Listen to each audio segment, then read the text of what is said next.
testimony service. Amen. My hope is built on nothing less than Jesus' blood and righteousness. Just in his righteousness alone, on holy sufferings of victory. Amen. All right, we got words. Is that right? On Christ's salvation, rock I stand. Hallelujah. All around is sinking sand. All other ground is sinking sand. He shall come with trumpet sound. Oh, may I live in him be found. Rest in his righteousness alone. Faultless to stand before the throne. On Christ the solid rock I stand. All other ground is sinking sand. All other ground is sinking sand. We got trying in the workplace, different aspects of the job, but I thank God we had a wonderful Bible study, and we were talking about the properties of heaven.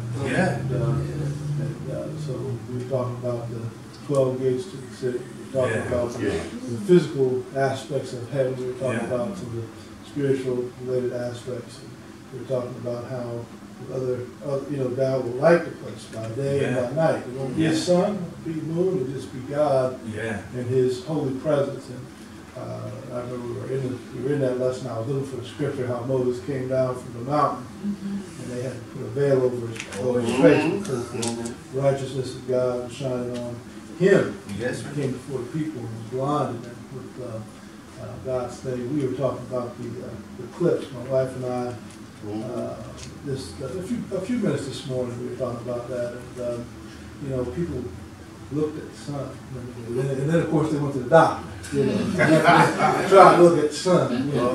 But without that renewed body, that spiritually renewed body that we shall receive, when we rise, those that Christ and those who are taken caught up immediately. And without that glorified body, you won't be able to look upon God. You'll be blinded by his light. That's the ones who Moses came down the hill for. I just thank God for just being able to stand and be here with you today. And we will be praising God day and night. We'll be casting forth golden crowns before the Lord and singing praises. And that's what it's all about. Amen. Amen. We used to sing that song, singing to the praises that the Lord come down. Sing to the praises of the Lord come down. All right. So I just ask you to continue to pray for me. Amen. And I pray for you. Amen. Amen. Sing unto the praises of the Lord come down. Sing unto the praises of the Lord come down. Lift up your head, lift up your head, sing your praise. Sing unto the Lord come down. Well, sing unto the praises of the Lord come down. Sing unto the praises of the Lord. Lift up your head, don't be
His house of worship. Yeah. I thank God for so many things. We have so much to be grateful for.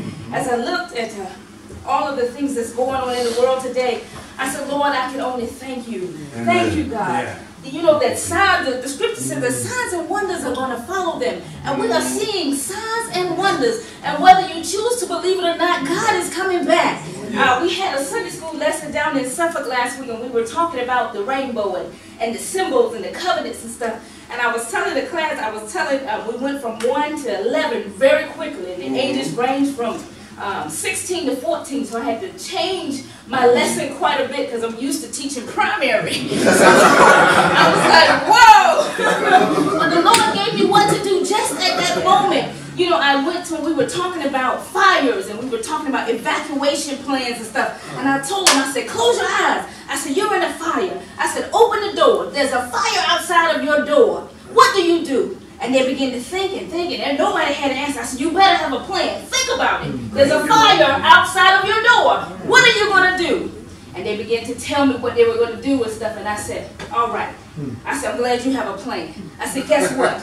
Jesus is coming back. The second time he's coming by fire. I said, you better have a plan. I said, who are you going to warn? They said, oh, I'm going to warn this one. I'm going to warn that one. I said, that's good. I said, who else? And they began to tell me, and I said, good. I said, you have a plan, you know what to do. I said, we've all been called to give the message. I said, God is coming back. Whether they choose to believe it or not, he's coming back. We need a plan. He's coming by fire. Next time, I want to be ready. I hope you do too. Amen. Amen. Praise God.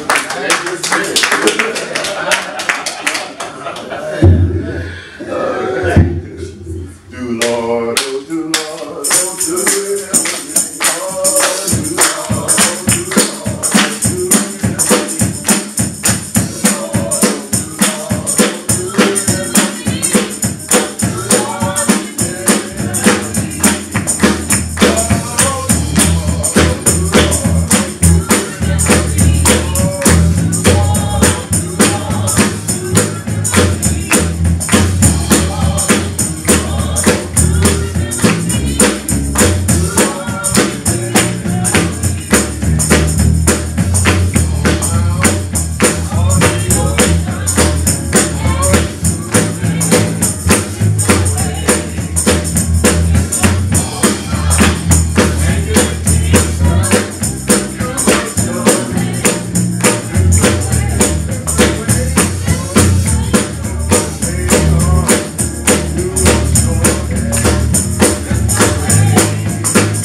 We believe that God can and will deliver us from all evil.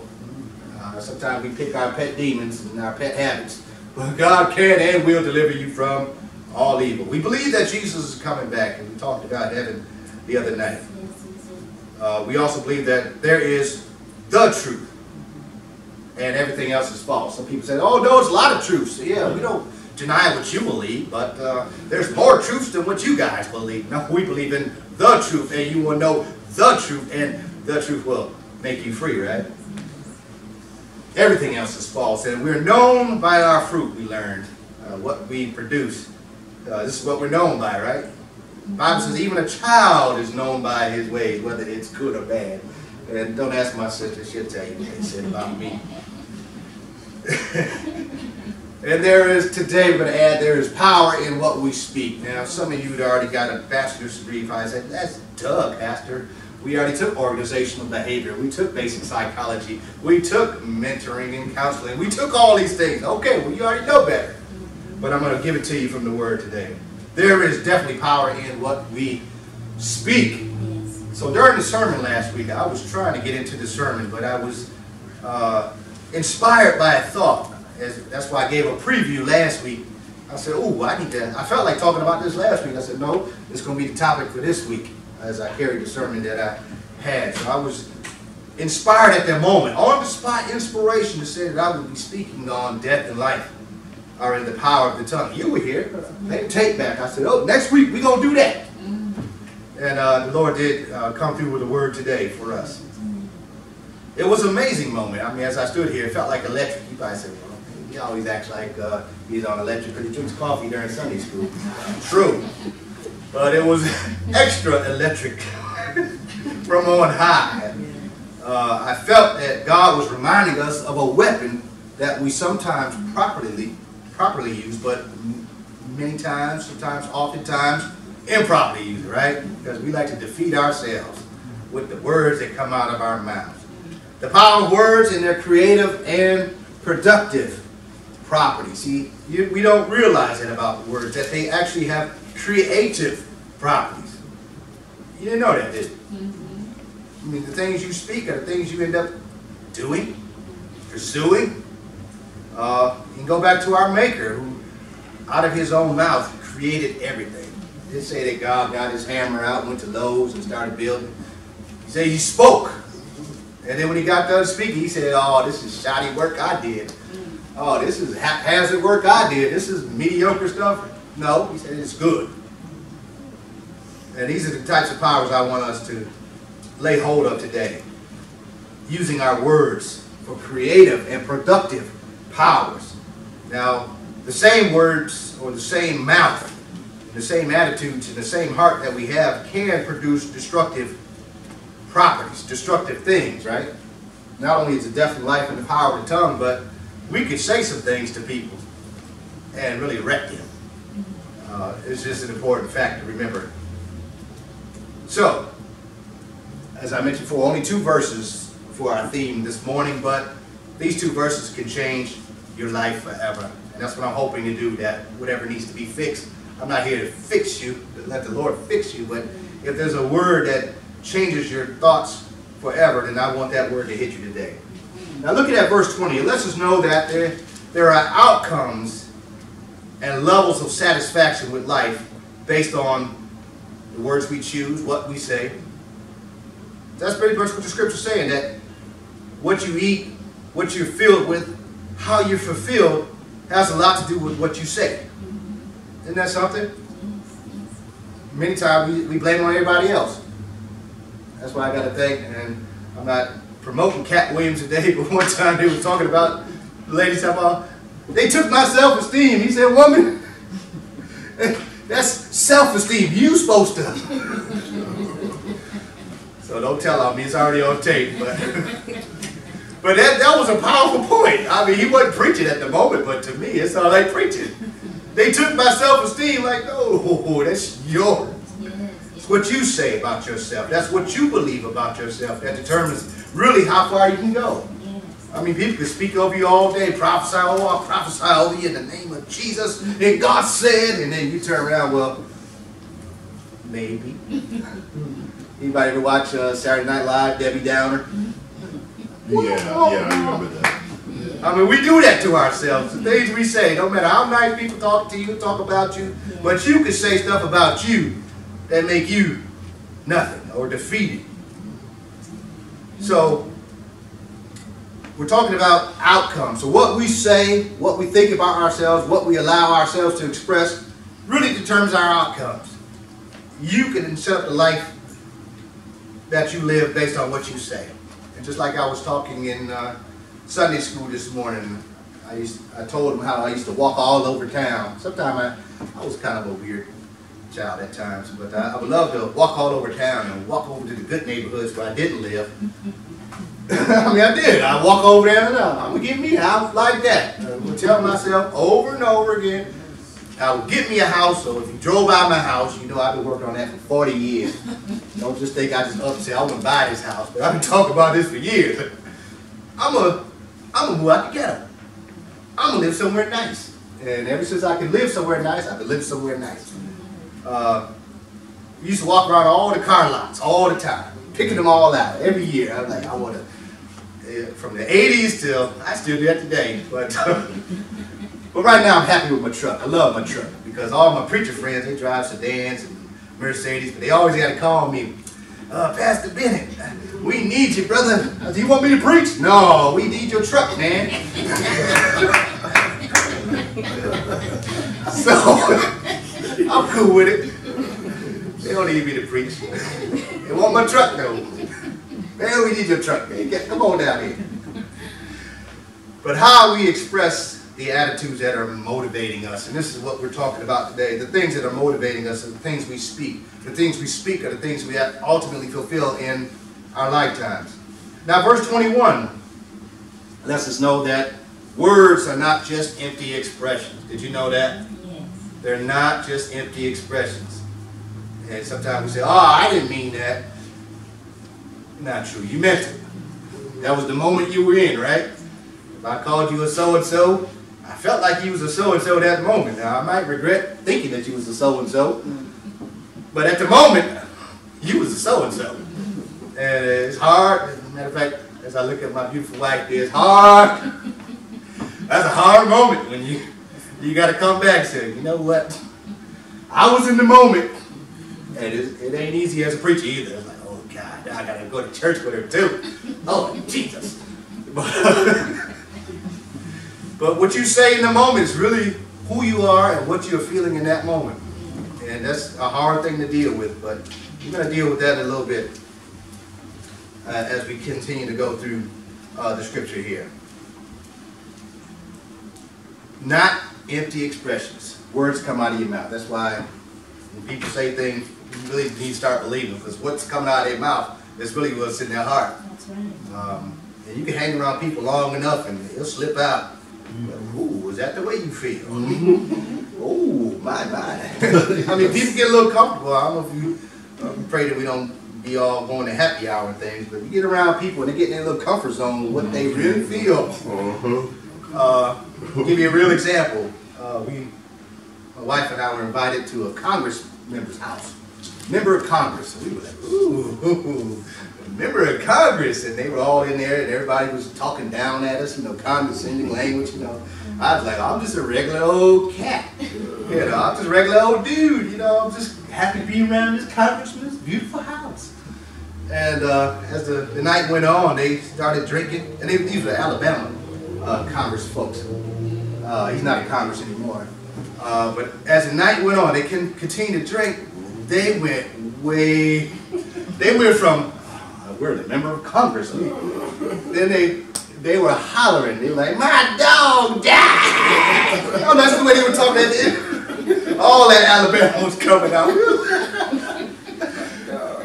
So what's in you really comes out after a while. That's just the point. But we were so trying to be sedity, like the Medea, trying to sip on the tea, we trying to be all, you remember that. But by the end of the night, well, all that Bama came out there. So what's in you eventually comes out. I mean, you can dress it up and make it look good, but it eventually comes out. So words are not just empty expressions, but quite the opposite, and they are very powerful. And this is the point I need us to recognize. Words are very powerful. Anybody remember Matthew Henry? People say, oh yeah, I just read his books. Well, he was out 400 years ago. Matthew Henry, the commentary author and scholar. In the 1600s, now it's 400-something years ago, he said, many a one has caused his own death or the death of others by a false or injurious tongue. So this is not modern day wisdom, you know, like stuff you talking about. Oh yeah, I read you know, all the psychology books, and you know, I went to college and they gave me an associate's degree, so I know about all this. Matter of fact, Pastor Bennett's talking about self-fulfilling prophecy. That's right, I learned that in school, you know, all this stuff. But this stuff is older than this pop science that we're doing today. He said many people cause death or death of others by a false tongue. So it is very much a common challenge in every era. But let's think about this for a moment. He said maybe words don't mean nothing. Sticks and stones, you know. I'll go toe-to-toe with you on sticks and stones. Names have never hurt me. You know, if I sit down and counsel you, well, eventually your name's going to come up. Something somebody said about you, you're still dealing with. I got to deal with that myself every day. I get up and I got to look at myself in the mirror and say, I am not what that one person said. And in fact, where are all my teachers? I like to dig half of them up and tell them I am somebody. I know they dead and gone, but I still want to go to the graveyard, dig them up. I am somebody. I know you don't remember me, you did, but I am somebody. But let's think about that for a moment. Words. Now a judge can change one's life in a simple verdict. Right? Don't have to be a long speech. He just says, guilty. That's it.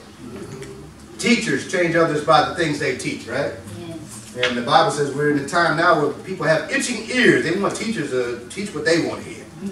Yeah, play it for me, Pastor. I'll pay you off. I'll use you like a jukebox. You say the right thing, Pastor, you're going to get a good offering. We're going to send you on a cruise, Pastor. You keep talking like we talking. But preachers change others by what they preach.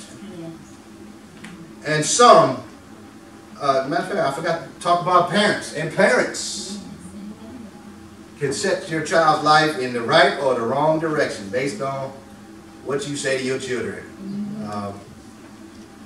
Anybody ever watch Sanford and Son? You know, we laugh at that, but there was one serious episode where Lamont was like, man, you always call me dummy. And look how far he got in his life. I mean, this is fictitious, but I can name real people. Son called stupid, and called worse names. And when they refer to the child, little blank word, come here, little blank word, and you could throw a bunch of names in there. He said, what name is that? But I've literally seen people do that. And he said, well, no, that's not true. Go on some of your social media. There's all sorts of videos. People cussing out the baby, cussing out the, I mean, just a whole lot of negative talk and negative things that parents do to mess up their kids. I mean, this is the day and time we're in. There are parents who really mess up their kids. Say, you ain't blank, your daddy ain't blank, grandma wasn't blank, you know, I mean, tell them to their face. You stupid, you retard. I know we ain't supposed to say retard, this is my house, you know. I hear all this ignorance there. But think about that, how some words can mess up people's lives. Some, by their tongues, or their ability to use it so freely, or the lies they utter, cause the death of themselves and others. This is dangerous, and we got to keep that in mind.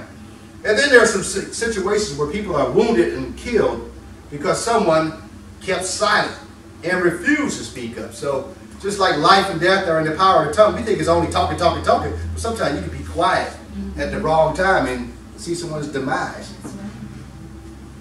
For some reason, Different World was on this morning, and they had a show about date violence. I never saw the episode. I guess I was in the Navy when that episode came on. But they were really trying to shame this violence that go on between boyfriends and girlfriends. You know, we're pretty much familiar with married people fighting, but sometimes we don't get into the boyfriend-girlfriend thing. And Like I told y'all before, we just come to the church, tell the brothers, we come down, we can deal. You want a box? I'm still 250 pounds. You want a box? I mean, if you want a box, it seems like you like violence. I like a little bit of wrestling. You can box a little bit, but you're not gonna be boxing on a young lady. That's right. That's right. Especially if they from this church. If you like boxing, we got something for you. But sometimes you can not speak up when something's going on, and not just that. There's all sorts of rape and molestation and all sorts of stuff going on. If people don't speak up, that's the same death. Yes. Well, I didn't say nothing. That's the problem. You didn't say nothing. Somebody said speak up and shame the devil. So there's situations.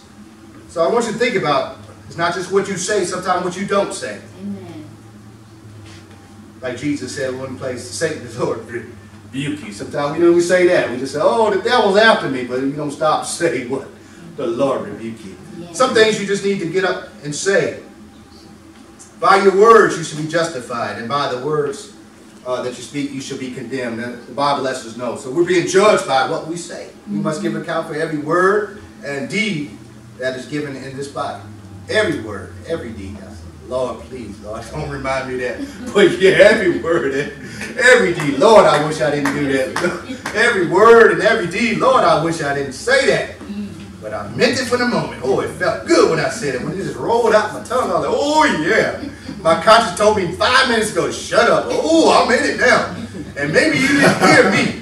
Maybe you didn't hear me. Y'all didn't hear me. You didn't hear me, you know. You've been in that moment, right? And let me go through this house one more time and let everybody know how mad I am about this thing. I told you don't be drinking my orange juice. It's always something stupid. But when you're in the moment, you want everybody to know. And then sometimes we not done with it. We get on the phone. You know what they did to me today? And I laid out everybody. Or they just go right to their favorite social media. You know.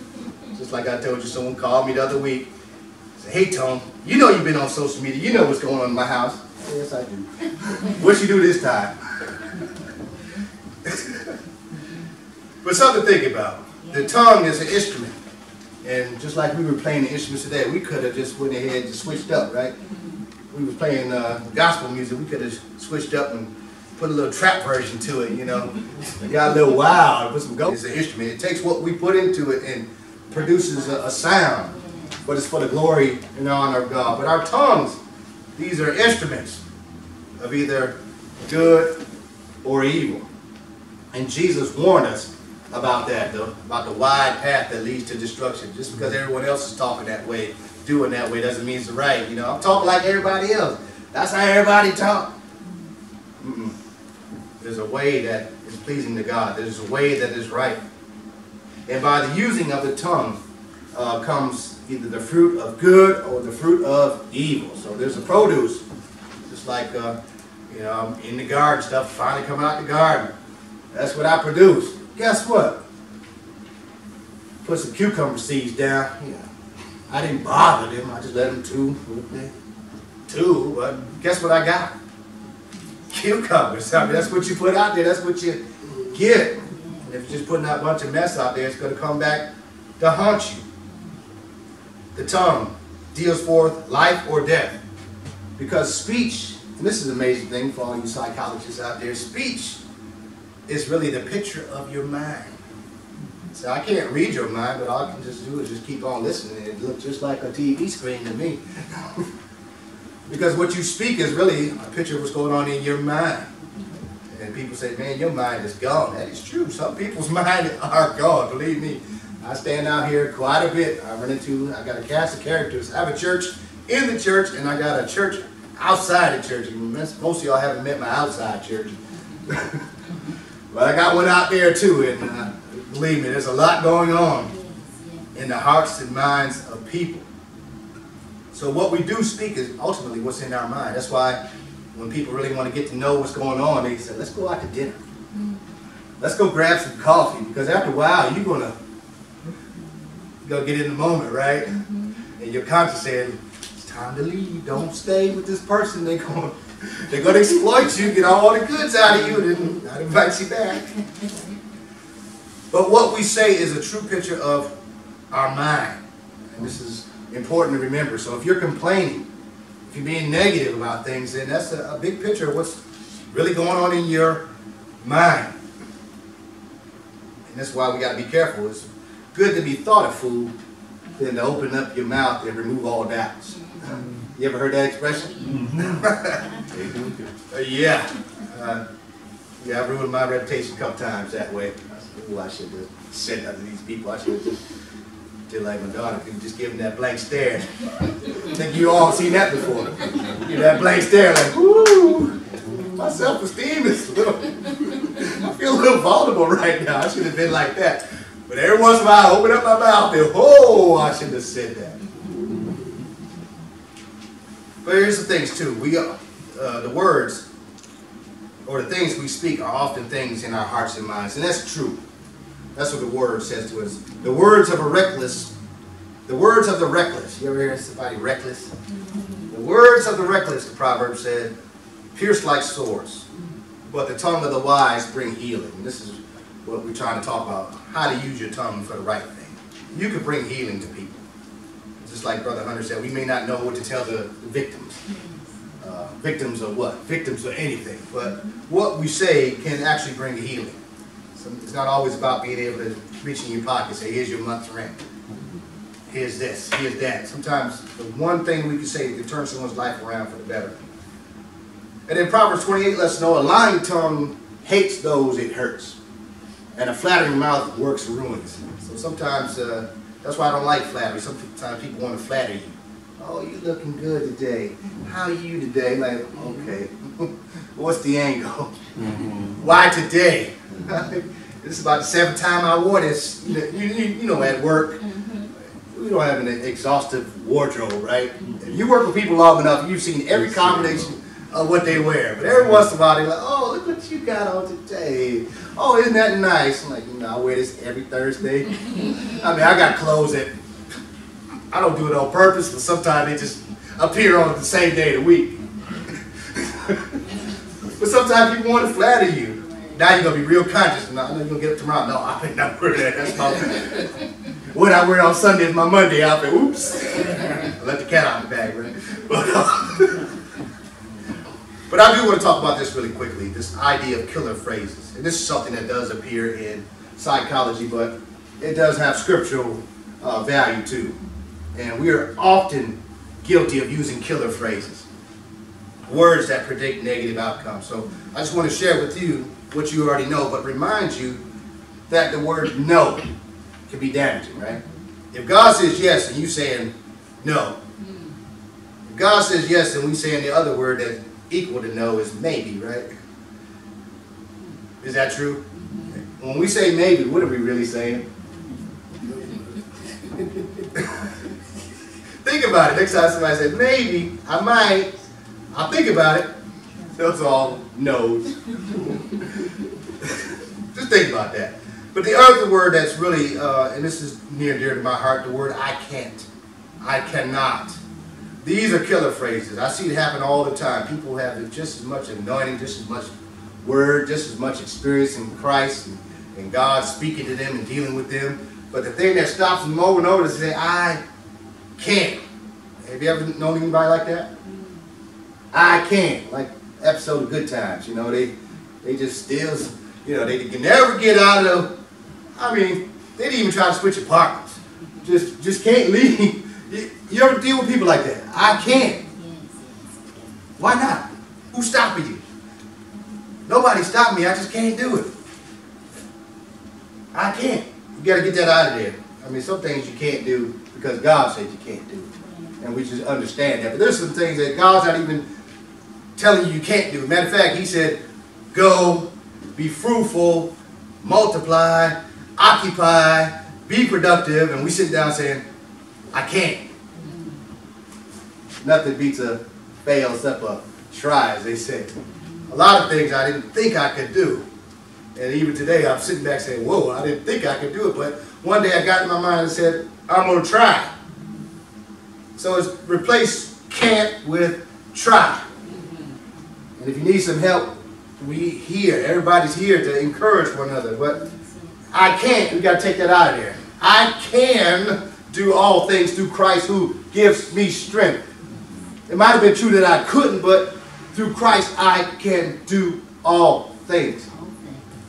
The other word is ain't. And my late grandma used to really get upset every time we used the word ain't. And I don't like that word either.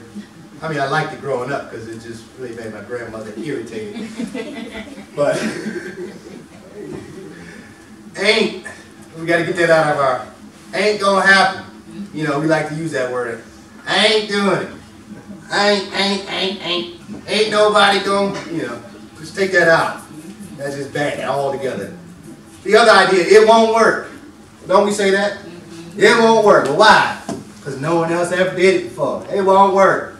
Because my son Tommy friend tried it and it didn't work. You know, I grew up at a time where folks wouldn't even finish a military career because they just listened to the last person. Oh, so-and-so went over there, he ain't make it. They sent him back home. Or the people that try to leave hometown for a better life, many of them come back. They said, when Tony Bennett come back? He never come back. I just kind of set in my mind that this is what I want to do. I want to do things that I cannot perform here, but there's a place I can do it. That's where I'm doing it. It hasn't been done before. How many times have we said that? You know, many things that God called us to do haven't been done before. We talked about Abraham this morning. It ain't never been, and I say ain't, it has never been done before. It hasn't been done before, but God told him to do it, and he became the father of many nations. And some things we need to become the fathers and mothers of. And stop trying to look for a pattern always to follow. Oh, let's see what this person did. Let's do what that person did. How come we can't be originators of something? The first one. Don't you want to be the first to do something? I got many firsts in my family. Not because other people weren't able. I just decided I'm going to be the first to do it. Some things were bad, so I don't want to talk about those. But many things were good. And I said I will do it. Here's the other one. I tried that before, and how many times? How many times have we wounded ourselves? I tried. Or how hard did you try? How early did you get up that day? You know, sometimes you want to go fishing. You can't get up at noon. No, we go fishing. Right? The early bird. When you look, if you're ever up early enough in the morning, go in your yard and see what's going on. They out there getting their food. They don't wait till you get up, making your noise and got all this smoke in the yard from the barbecue and kids running all over the place. They know better. They go get their worm while nobody's out there. But because you tried that before it didn't work, maybe you tried it the wrong day. Maybe you tried it the wrong way. But take that out. The other word, I'm too young. I think Jeremiah had that problem. I'm too young. You're never too young. If the Lord wants you to do it, you do it. I'm too old. And I hope we don't say that word. Can't teach old dogs new tricks. All that stuff. I'm going to say this next one, but I'm going to say it seriously. And I want you to take it to heart. I'm too black. I'm going to say that. I'm too black. Because they only let these people do that. Because these people.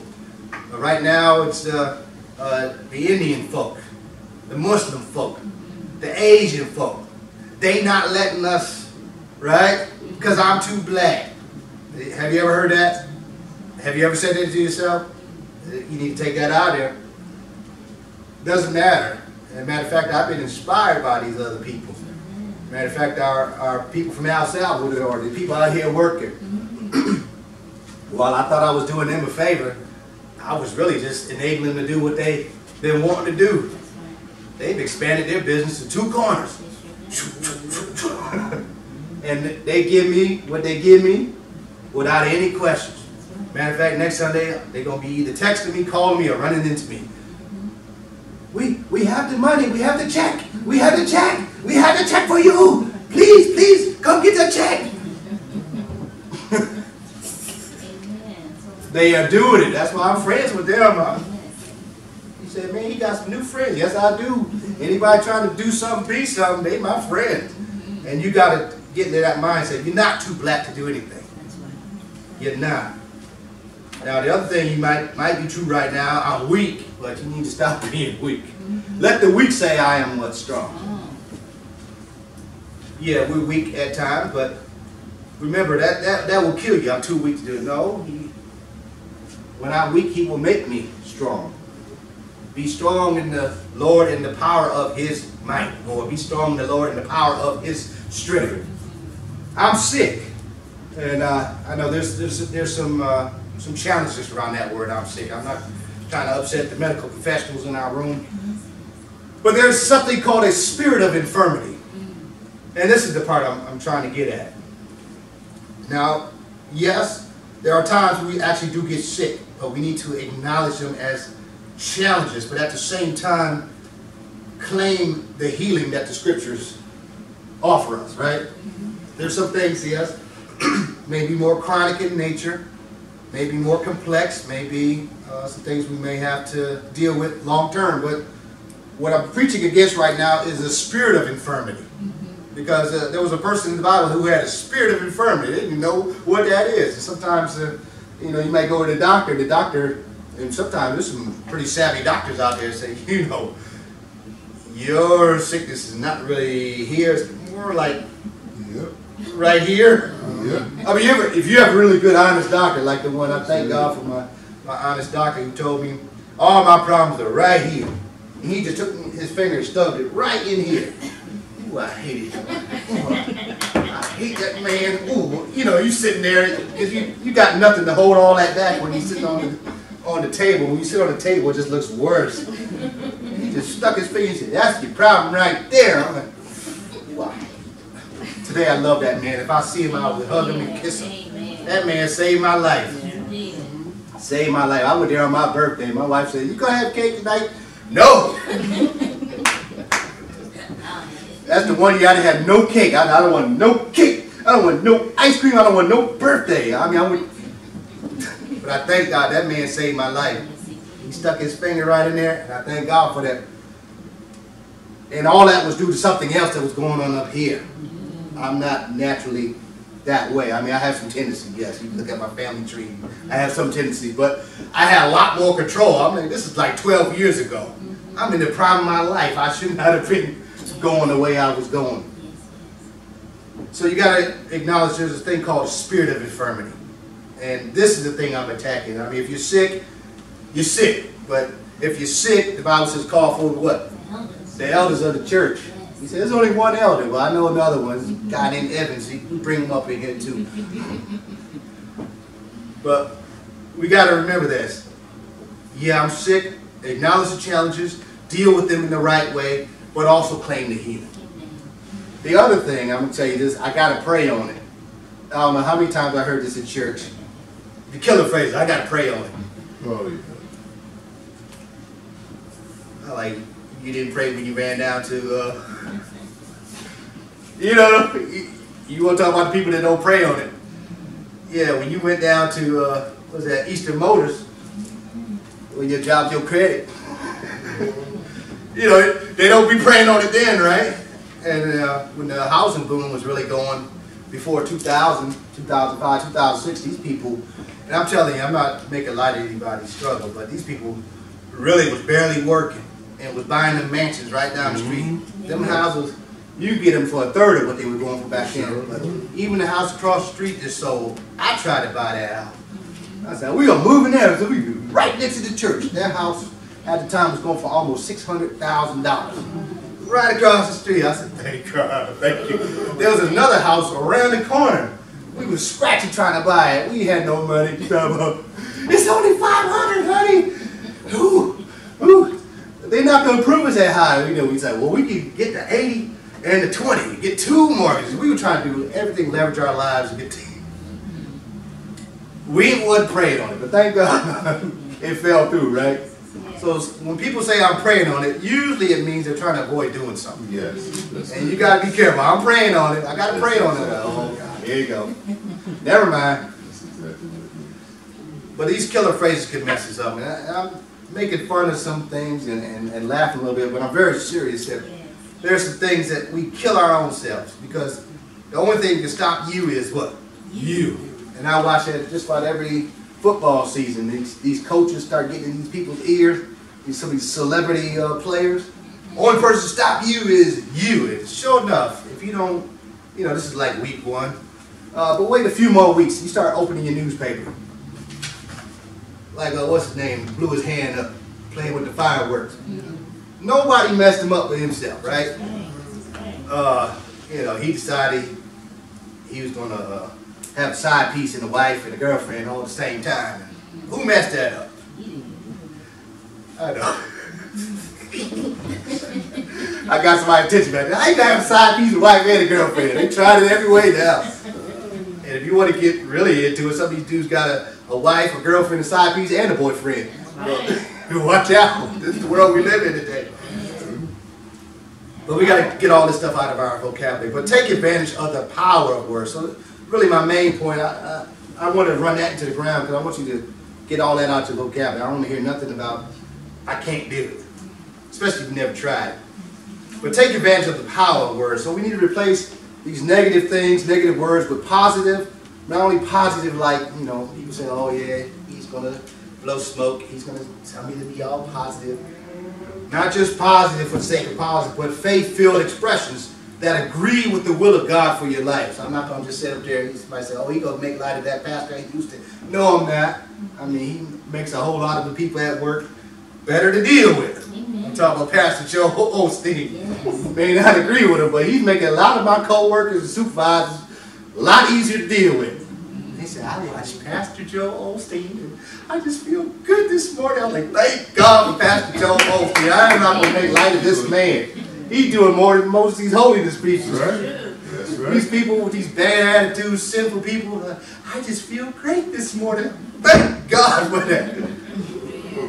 But I'm even going to take a step further that we're going to be not only positive, but with faith-filled expressions. Yes. That my faith lines up with what I'm saying and the will of God for your life. We need to tap into the creative power that comes with the words we use. I mean, it's going to create whatever we put out there, it creates. That's what God given us. So if you put out a bunch of junk, you've already created junk. But let's tap into that power to produce good. And if you don't want to do it for yourself, speak into someone else's life. Say, no, I don't want to climb that mountain. I'll stay down here in the valley.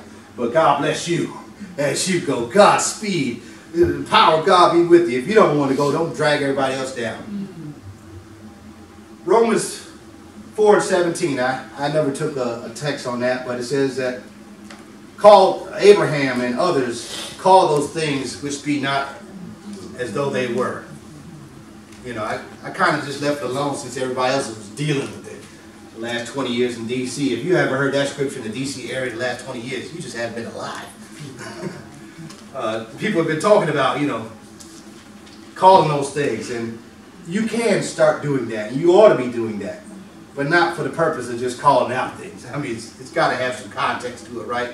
Aligned to the will of God. Why are you going to call a bunch of other stuff out if it doesn't match with the will of God? But in other words, what I'm really trying to say that we have to use the productive and even predictive words. We like to say prophetic, right? I'm in the prophetic. I'm like, oh God, here we go.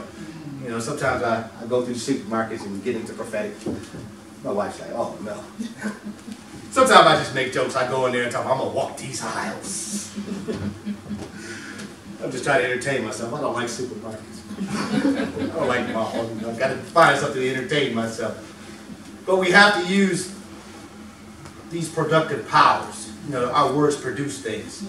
And it produces something in the hearers around us. That's why if someone is scared, they want to scare people to go home. Because if I start being afraid, I get Sister Yolanda afraid, and she gets Sister Pam afraid, guess what's going to happen at the end of the day? Yeah, we all will be afraid. I mean, it just happens. I mean, any group. You see it happen until one person decided, if I'm going to die, I'm going to die. And then all of a sudden they just go out there and be courageous, or they just die. And we say, oh, glad we didn't try that. But we have to start tapping into that. So really what I'm trying to say, the purpose of this whole sermon is to ensure that you are mindful of the power of your words. And that also reminding you that the words you use reflect how not only you view the world around you, but really how you view yourself. And that's why we're going to talk you off the ledge on some things that you're talking. Some of you say you speak foolishness. You know, you see the value that's in yourself. And you got to start seeing that and allow others to encourage you and admonish you in those ways. Some people really do see things you cannot see. Because sometimes you're hung up on one word that someone said to you. One thing someone did to you. One time they ignored you. One time that something unpleasant happened in your life. But I'm reminding you that really what you use reflects how you view yourself.